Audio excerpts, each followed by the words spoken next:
Hello Facebook ads people, I'm Konstantinos and this is the Facebook ads breaking news podcast. Hello Facebook ads people, another podcast, number 71. If you hear a noise, it's the air condition because it's really hot right now in Greece and it's impossible. And if you hear any other noise, it's the baby. So bear with me until the baby gets inside the program. Maybe you're going to hear it here and there on the different videos. But still, I'm trying to be consistent and I'm trying to even video shoot with the baby. First of all, I would like to start by saying something because I didn't have it on the program to talk about it here, but I have seen one list on LinkedIn basically talking about it's his list, so he can say whatever he wants, about the 12 channels that he's watching about YouTube. And I'm starting to notice that there's just this cast of people. They are just talking to each other and all of that, and they're just saying good things about each other all the time. And I'm in none of these lists. And imagine that in the list, for example, they didn't even add Ben Heath, that has the biggest following of all of us. And I was trying to understand why. Is it my language? Is it because I do? And there is also another. I'm not going to call it a moron, but I'm going to call him delusional over there, who is actually organizing all of this thing. And he thinks that he holds the only truth and stuff. I'm not going to say his name and stuff, but he thinks that he holds the only, and he thinks that he's so smart, smarter than anyone else, while his videos is only, it's like 1 hour of talking with nonsense that make no sense, pretending all this 1 hour that he's very smart, much faster than, smarter than us, and saying nothing after 1 hour of watching him. So I don't really get it. I just think that they just have a very nice company, all of them together, and they're proposing each other and stuff. And at the end of the day, I'm thinking, why do you care?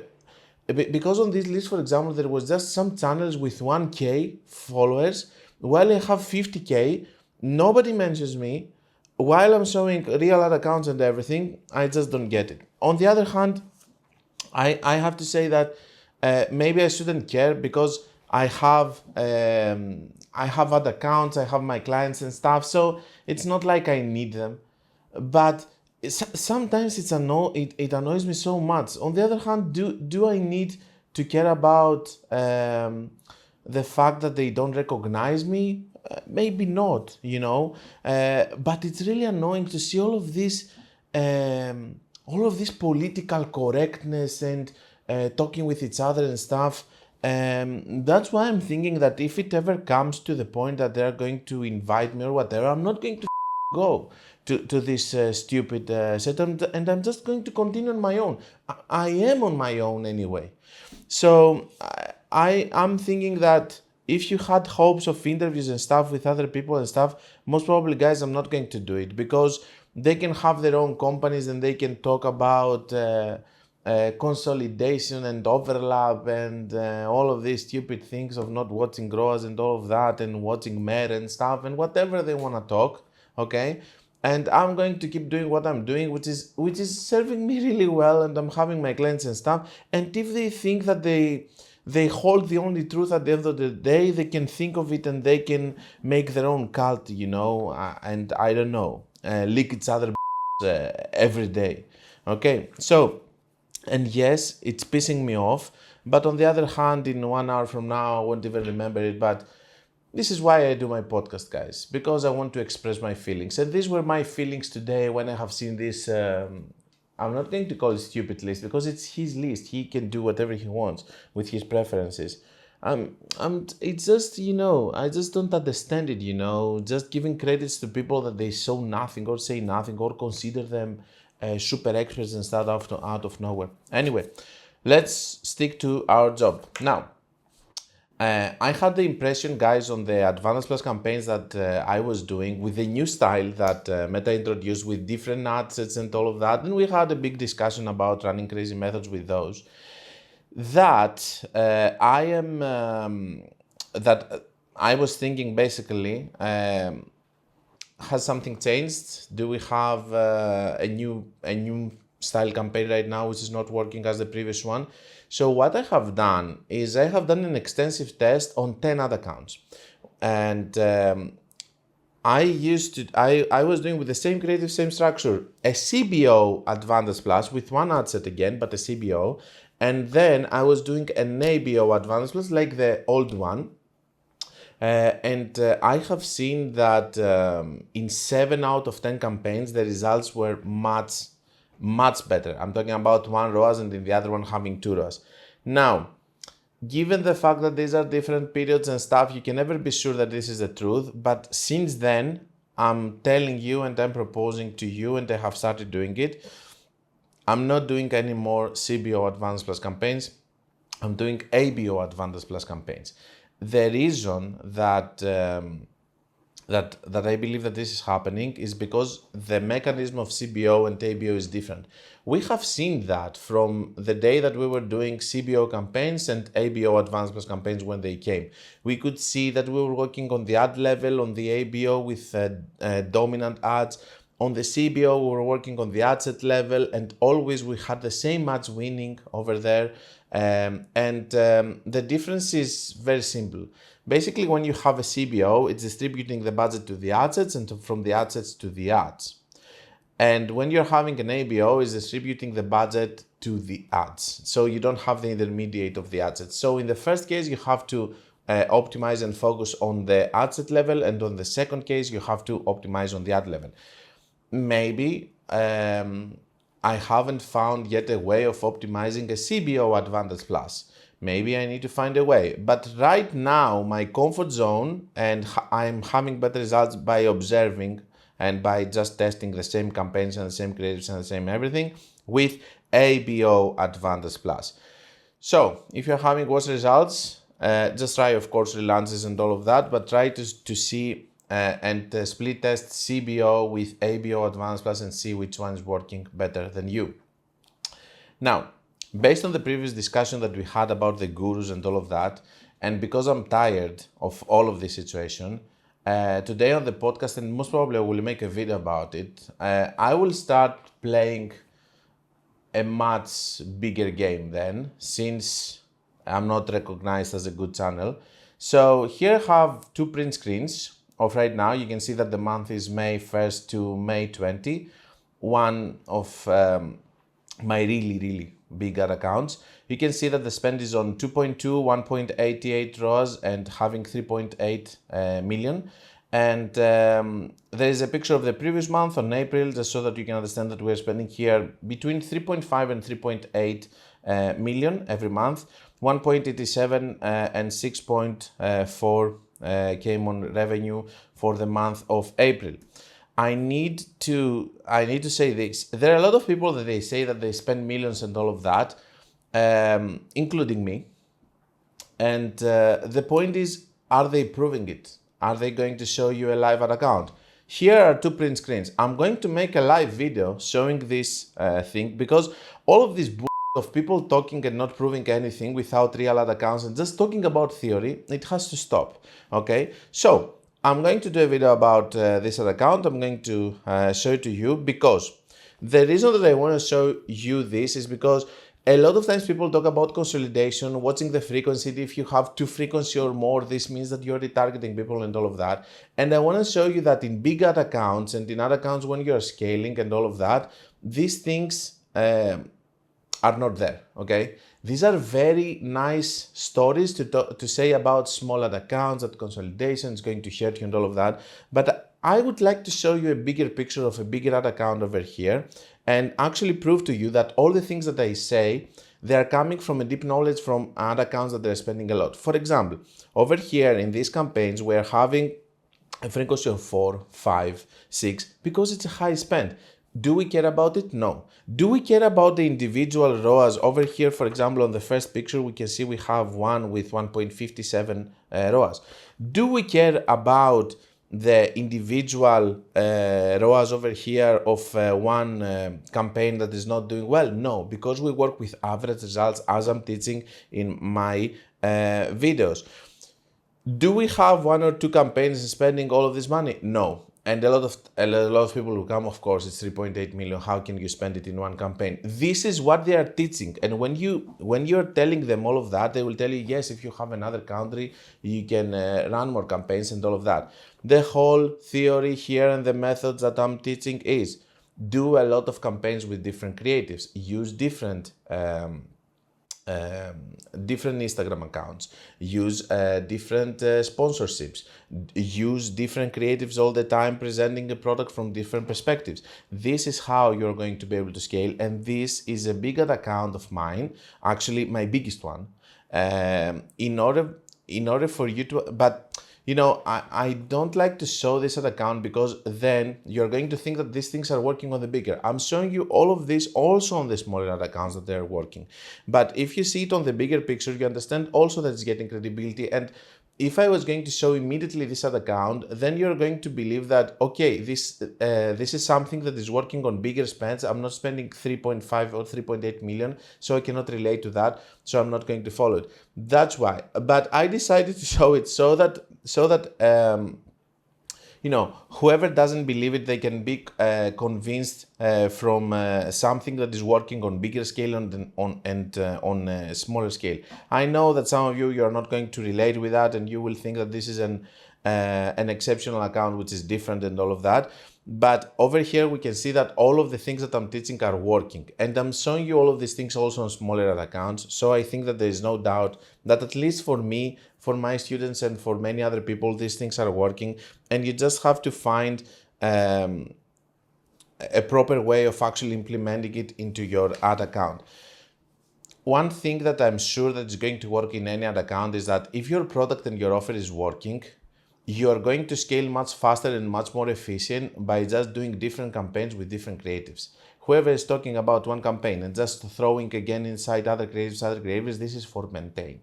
You're going to scale by just doing campaigns with different creatives. Now, I see a lot of comments on my YouTube channel that they talk about, okay, how can I scale though with one creative and one ad? You have to understand that if you're thinking like this and you are like this, then eventually, most probably, Facebook is going to stop you and you're not going to scale. But if you're a serious person and I'm not going to call you just a serious person, I'm going to call you a person that it's having the power, the personnel, the connections, whatever you want to say about it. If you can do it with different creatives and different campaigns, and your offer is good and your product is good, then you're going to be able to scale. Okay, that's all I had about the theory today, and sorry for my little, rant on the beginning. Let's start here with questions again. If you start the campaign with also, since we are doing that now for 71 podcasts, I must say that I have never seen another podcast answering actually all of the questions that they get into their channel so that people can have some clarity. All of them, they're just replying to, hey, thank you very much for your content, with a thank you, and then they direct them to the course. I have never directed you to the course. I tell you, okay, what's all the things, and I'm trying to answer all of the questions. The only thing that I have done is to split the podcast in the half and just have some people just to help a little bit with this. But with the Patreon thing and everything, the subscription every month, which is only $20 also. $20? Is it $20?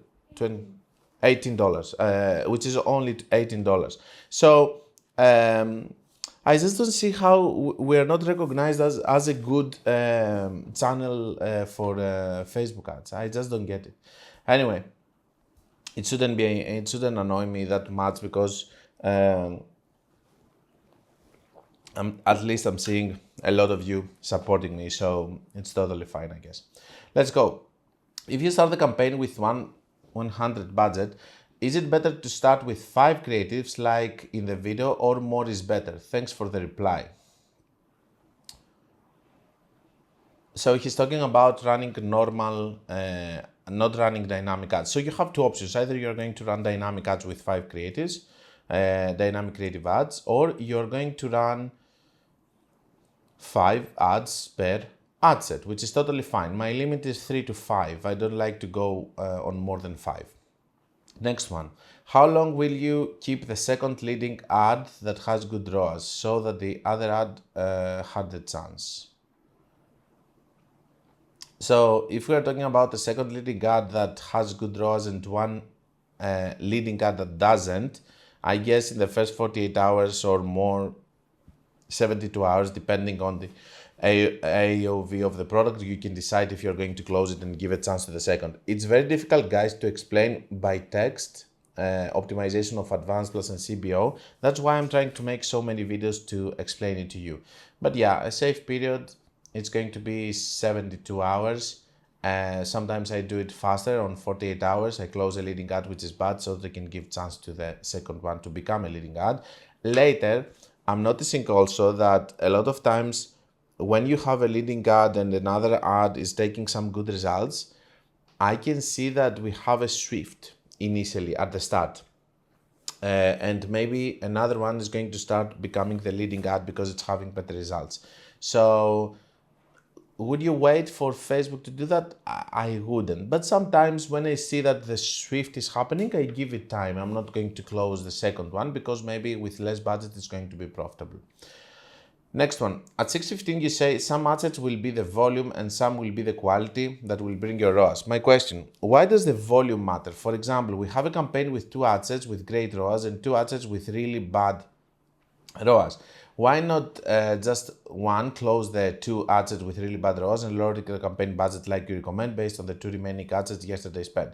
Then duplicate the campaign. In other words, why not get volume through more campaigns with better ROI?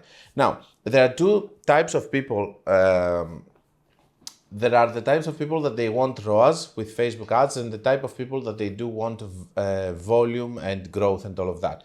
If you are in the category of the people that you want ROAS, be happy with your small spend and get the ROAS that you want, and that's it. Okay, so yes, what you can do is you can just go see 2 ads that are getting instead of, let's say that you're spending 200, 300 and these 2 ads are getting just 30, 40, lower your budget 30, 40 and try to see if this is going to continue happening, giving you good ROAS. The mistake that people do is that they close the other ads and they don't change the budget. So when the other ads are spending also a lot, they're losing also the ROAS. Secondly, there are people that they want volume and they want growth. For these people, you have to work in the way that I'm telling you, with average results. Because if you don't, in the previous example that I showed you with the campaigns, if you don't work with average results, most probably you're going to touch one thing here, one thing there, and so on. And then you're going to ruin your average results because you're just closing campaigns that they give you volume instead of the ROAS. There are going to be some campaigns that they will give you volume, some campaigns that they are going to give you ROAS. The same thing is happening within a CBO campaign. So it depends on what you want to do. When you are having 2 assets inside and you are lowering the budget to those, that means that you stop the optimization and you want to move on with this, and you can try to duplicate and try to see if you can have again another 2 and so on, but still it's a very slow process. At the end of the day, after 3-4 campaigns, you will spend 100, which is not even the whole budget of what you were spending before. In an example that I gave, like let's say that you spend 200, for example, and you lower the budget to 30-40 with these 2 assets, that they have good ROAS, and then you do another one. At the end of the day, you will end up with 3-4 campaigns, and most probably all of these campaigns are going to steal sales from each other, so the ROAS is not going to be so good. Last thing that we need to mention here, and then another bonus, is that the last thing is you need to understand that the more you scale, the more the ROAS are dropping. And you have to calculate your numbers and be okay with the number that you want to reach in order for you to have growth and to also not losing money. This is what most people do. Meta is not a platform that has been built in order to give you good ROAS. It's a platform that has been built in order to give you volume. It can give you good ROAS on lower spends, but you cannot have both. Okay, so it depends on what you want to do and how you want to treat your business. Last thing, and the most important thing. Let's say that in this example over here, you have 4 assets, okay? And you see that 2 of them, they're having bad ROAS, but they're taking all of the budget. And you have another 2, which are having good ROAS, but they're taking a small amount of budget. even if you go and you check the amount of spend that these two good assets have, good ROAS assets have, it doesn't mean that they were going to get this kind of ROAS if they were alone on a campaign with the budget that they spent. Because the fact that they are in a campaign which is a CBO and there is, for example, $150 distributed to the two ads that they don't do well, and the 50 that is left is actually giving them good ROAS. It doesn't mean that in a CBO with 50 alone, without having the other 150 distributed to the two other ads that they are doing bad, it means that you're going to get the same results. Most probably you are not, because also over here, the balances that the CBO is keeping, maybe they're helping these ad sets to actually get ROAS that most probably they wouldn't get in another way. And that's the problem. That's the problem, because in a CBO, when you lower the budget to 50, this doesn't mean that the ROAS of this campaign, which is good, is going to stay as it is. Most probably it's going to be ruined. I'm not even mentioning the fact that if you don't lower the spend, it's going to be even worse.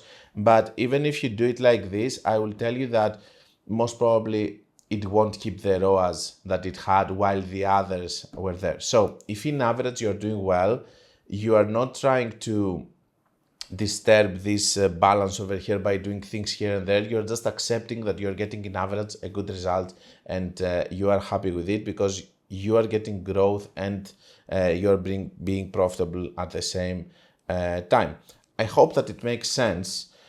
For me, it does, because I'm noticing this all the time on CBO campaigns that, yeah, okay, you will lower the budget from 200 to 40, but these ad sets are not going to continue having the same ROAS that they had because they were just getting these ROAS.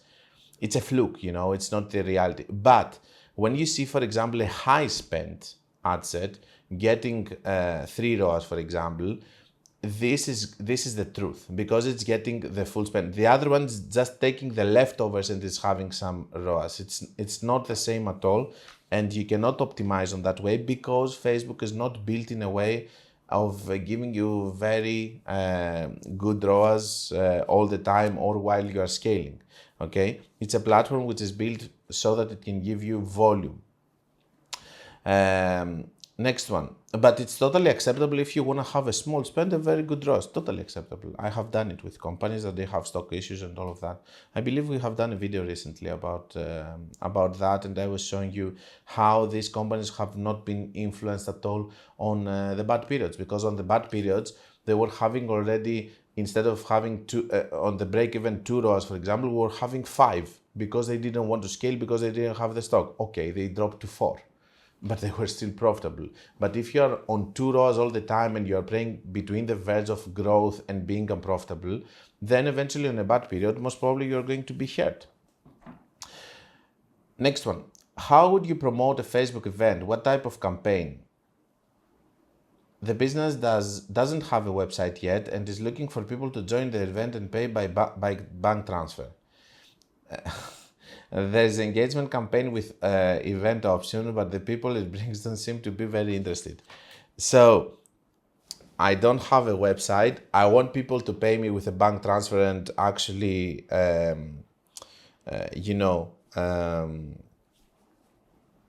trust me. But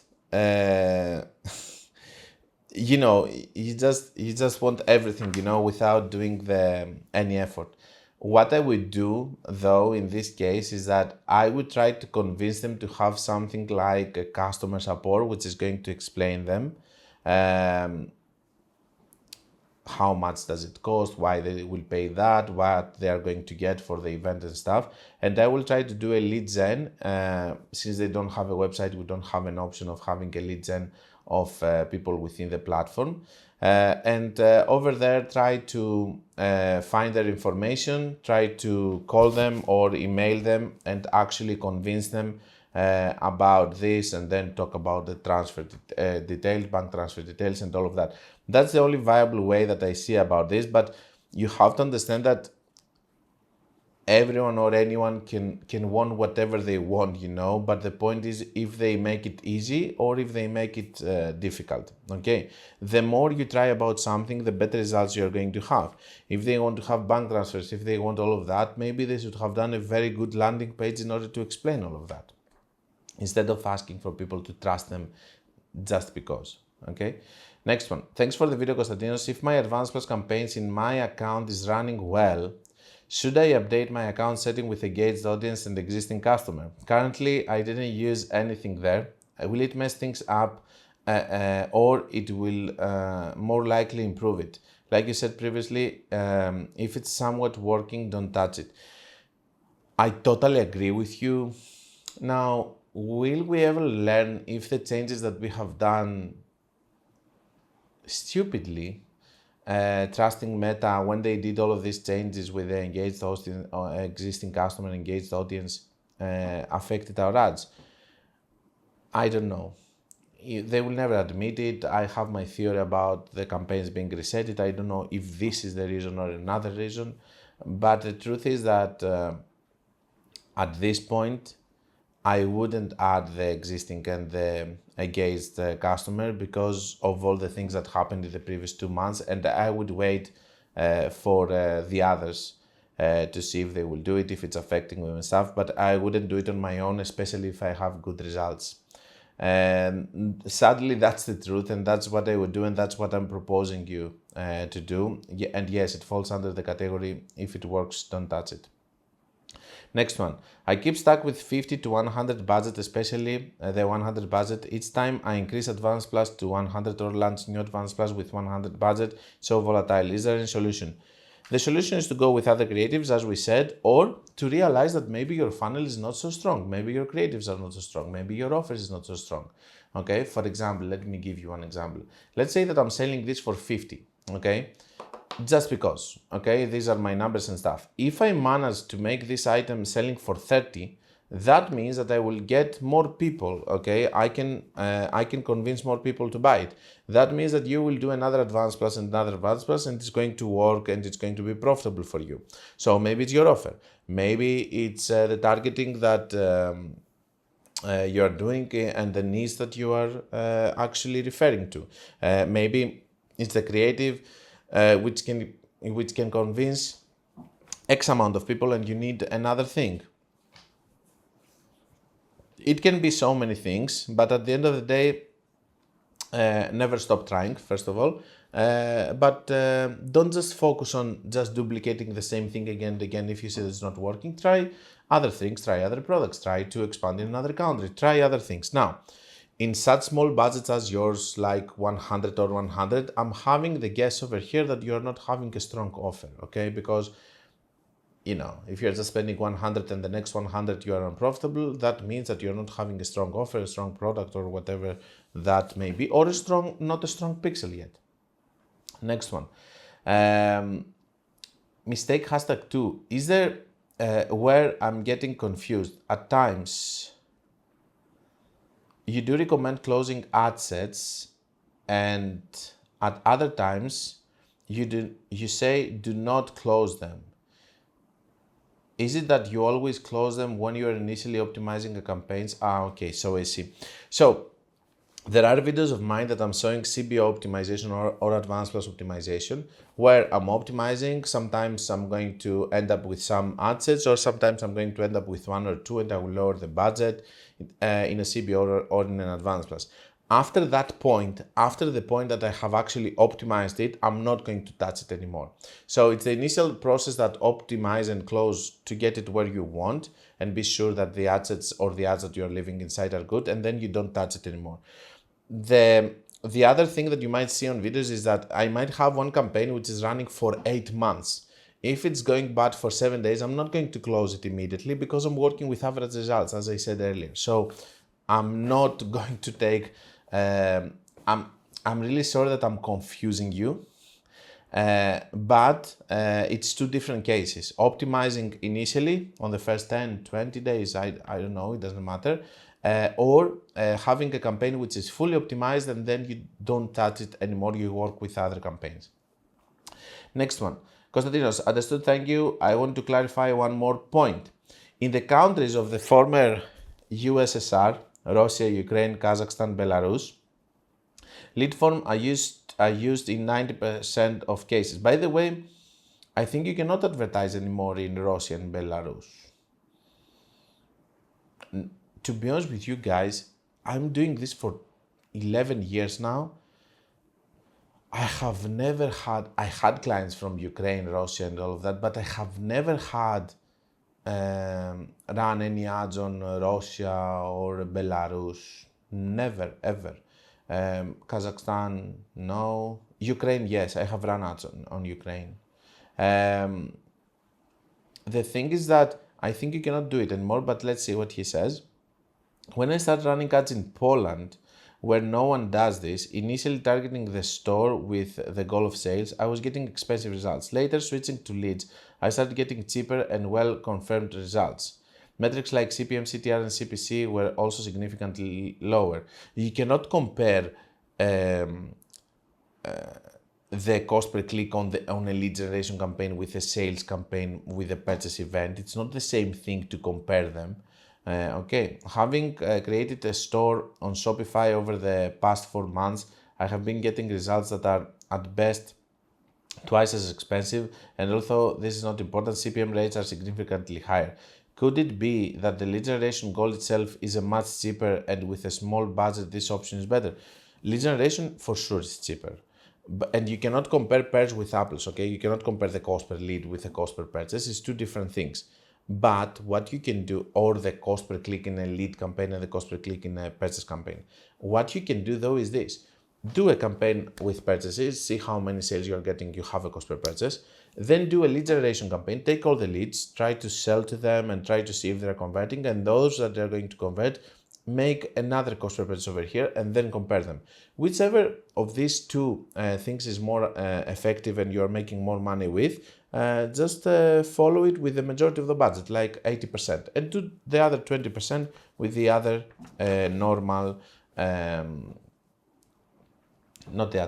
with the other style of campaign. I hope it helps. Hi Constantinos, thanks for the video. I have been running a normal CBO broad with new DCTs every week. Spent over 20k so far and decent results. Well done. Is it worth me creating an advanced plus campaign as well, or keep running the one campaign? First of all, you are not going to touch this campaign because it's working. There's no doubt about that. Secondly, you are going to go and try an advanced plus campaign and see and compare the CPMs and also the results. You're going to see if it's working for you. So you're going to do it as a second campaign. Don't forget that the ultimate goal of each ad account is to reach to the point that we're going to be able to do broad targeting campaigns. So it's good that you do a CBO broad. You have to test also an advanced plus and actually try to compare if you're getting worse results or not. And then you will see if you like the style of the advanced plus, if you like working with them and so on. But for sure, yeah, you have to test everything in another account. You cannot just exclude things. On the other hand, if your budget is limited and you don't have more money, don't test anything else. Just work with what you have. Hi, first thing, congrats with baby and thanks for the great content. Thank you very much. And guys, thank you very much for all of these nice wishes that I had for the baby. Yeah, I don't know. I don't know how to thank you, because saying thank you for a video, it has nothing to do with saying thank you for the baby. I really thank you all for being so positive with this stage of my life. I really appreciate you all. Also, I have some questions. I came across a theory about launching ads if you want to test new niches. First, you create a general store with products from different categories. Once you understand which category performs better, you can focus on that one. What do you think? Also, a second question, if it's possible to combine niches like home goods and pet products for a pixel. So this is, you came across a very old strategy about drop shipping. So there is one major change that happened, and I'm seeing now dropshippers having a completely different approach. I will discuss a little bit, I will talk a little bit about this. So first of all, I think you understand I'm drinking coffee because I'm not sleeping very well for the nights. But yesterday it was good. I actually slept a lot. So the thing is this. These are old, outdated general store dropshipping. So what was the theory? I'm having a general store with many things just tossed around, and I'm just testing products there. If something is working, I move it in one store because I'm going to have better marketing there, focus to the product, and do train my pixel easier and all of that. Now, why is this thing not working anymore? Because the CPMs are higher. So back in the day, we could have much lower CPMs, like in 2017, 16, 15, we had two lower CPMs, and it was easy for us to have a pixel which was going to have sales across many niches and all of that. So right now it's not ideal because you need to pay much more, and having a pixel which is making this more difficult because it's different niches, it's making it not profitable. You have to understand that there are people that they made a lot of money with drop shipping and using all of that, and when they stopped making money, they started teaching all of that so that they can make money from the courses. Now, I can see, I'm talking with many dropshippers, okay? And I'm in several groups where I help group of dropshippers. Even if I don't like it as a model, there are a lot of people that they have success. I'm going to admit that. But they are not doing any more this stupid set. They're just doing other things. They're doing clothing, for example, okay? So they go to AliExpress and stuff and they take different clothing and they try to sell clothing. They go to higher ticket items. They don't go to these small price comfort zone items. They try to have higher ticket items, and they are focusing a lot on Google ads. They are not focusing initially so much on Facebook ads. They are doing so many things differently from what they used to do. They are having private inventory a lot of times and all of that. Okay, so what I want you to understand is that it's good for you to research, but it's better for you to have, I know, okay, I'm your filter, you're going to ask me, but I would expect from you to understand after so many back and forth with question and answers that this is not a thing that it can work anymore with the CPMs that we have. It used to work. And having two different pixels with home goods and pet products, even if you manage to have a store like this, I want you to understand that eventually you will train a pixel which is going to just look for people that they like also pet products and home goods, or it's going to focus in only one which is your best seller, for example. Okay, these are drop shipping things, and if you don't do drop shipping, or just don't follow them because they don't work anymore as you think that they are. Okay, and also someone showing you a website, for example, oh my god, look, the money and stuff, you need to see how much he spent. You need to see if it is a dropshipping store, maybe it's another store. Okay, what if I, for example, let's say I wanted to start selling dropshipping courses and I was starting showing print screens of Shopify from my legit customers with real brands. Okay, don't believe everything that you see, anything that you see on the internet and on YouTube. People are going to do a lot of things to convince you and take money from you. This is the end of the first part of the Facebook Ads Breaking News podcast. If you don't want to miss the second half of the podcast, where I'm answering all the remaining questions of the week, visit my Patreon page following the link on the description.